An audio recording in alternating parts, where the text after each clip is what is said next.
بسم اللہ الرحمن الرحیم۔ السلام علیکم دوستو۔ عبد القادر جیلانی ایک نامور اسلامی اسکالر تھے جو 11ویں صدی عیسوی فارس میں پیدا ہوئے۔ عبد القادر جیلانی کی ابتدائی کہانیوں میں انہیں ایک نوجوان کے طور پر بیان کیا گیا ہے جس میں ایک متقی ماں کے ساتھ سیکھنے کا شدید رجحان تھا، جس نے اپنے بیٹے کو علم حاصل کرنے کی ترغیب دی۔ 18 سال کی عمر میں اس نے اپنی والدہ سے اپنی تعلیم کے حصول کے لیے بغداد جانے کی اجازت طلب کی۔ اس وقت بغداد سیاسی، تجارتی اور ثقافتی سرگرمیوں کا مرکز اور عالمی تعلیم کا مرکز تھا۔ یہ سن کر ان کی والدہ اپنے بیٹے کو اعلیٰ وظیفہ کی راہ پر روانہ کرنے پر زیادہ خوش ہوئی۔ اسی مقصد کے لیے اس نے عبد القادر کے لیے سونے کے 40 سکے بچائے تھے۔ جب وہ اس کے سفر کے لیے سامان تیار کر رہے تھے، اس نے سکوں کو اس کے کوٹ کے استر میں محفوظ کر لیا۔ عبد القادر بغداد جانے کے لیے قافلے میں شامل ہونے سے پہلے اس کی جدائی کا اپنے بیٹے کو مشورہ تھا۔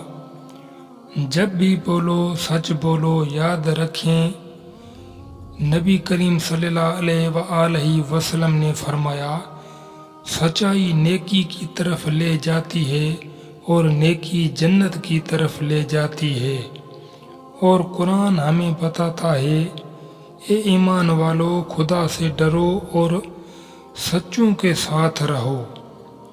بغداد جاتے ہوئے قافلے پر ڈاکوؤں کے ایک گروہ نے حملہ کیا۔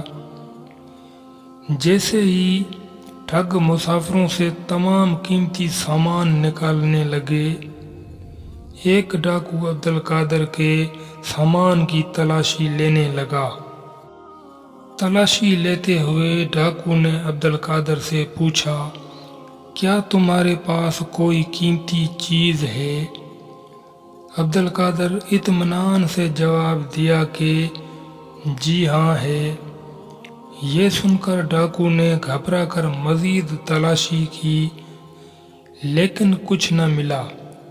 ڈاکو عبد القادر کو اپنے سردار کے پاس لے گیا اور کہا کہ یہ لڑکا کہتا ہے کہ اس کے پاس قیمتی سامان ہے، لیکن مجھے اس پر کچھ نہیں ملا۔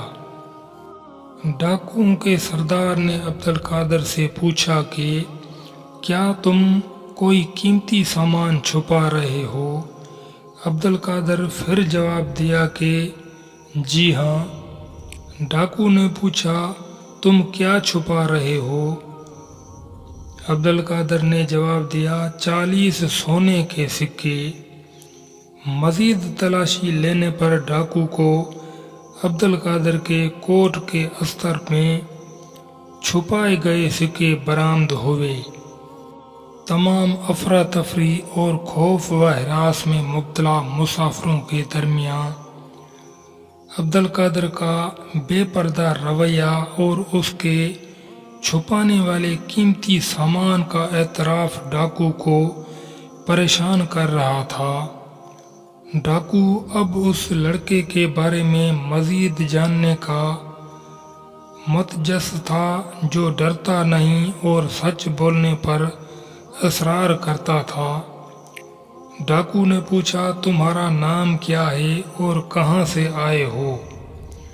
اس نے جواب دیا کہ میرا نام عبد القادر ہے اور میں فارس کے صوبے جیلان سے آیا ہوں۔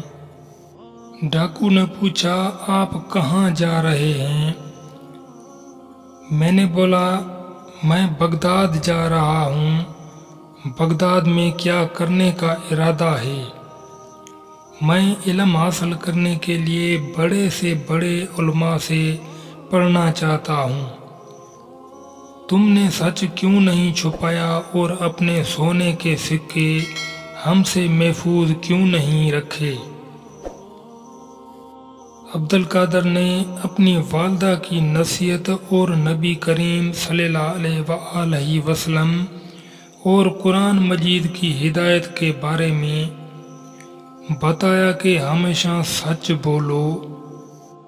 آپ کی یہ بات سن کر ڈاکو پچھتاوا ہوا اور اپنے ساتھیوں سے چلا کر بولا، یہ نوجوان لڑکا، اس کو کوئی ڈر نہیں ہے اور اس کا خدا پر غیر متزلزل یقین ہے۔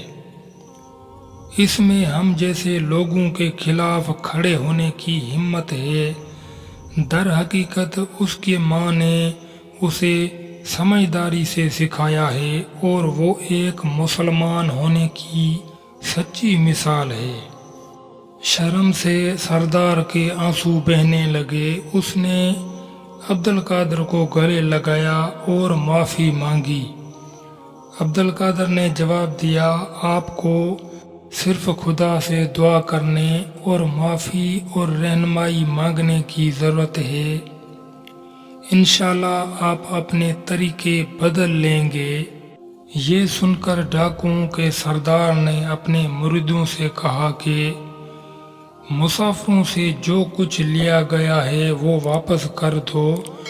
پھر اس نے پکار کر کہا کہ اے خدا، اس نوجوان لڑکے نے ہمیں سیدھا راستہ دکھایا ہے، برائے کرم ہمیں معاف فرما اور ہمیں سیدھی راہ دکھا۔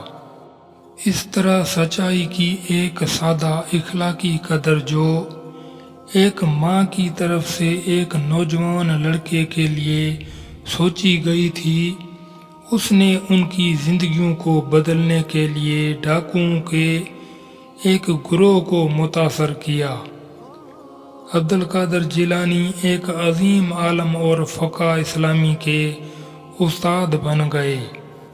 تمام مذاہب سچائی کو بہت اہمیت دیتے ہیں۔ یہ ایک منصفانہ اور انصاف پسند معاشرے کی بنیاد ہے۔ سچائی اور امانت داری روحانی خوبیوں کی مثال ہے جس کے بغیر انفرادی یا سماجی ترقی ممکن نہیں۔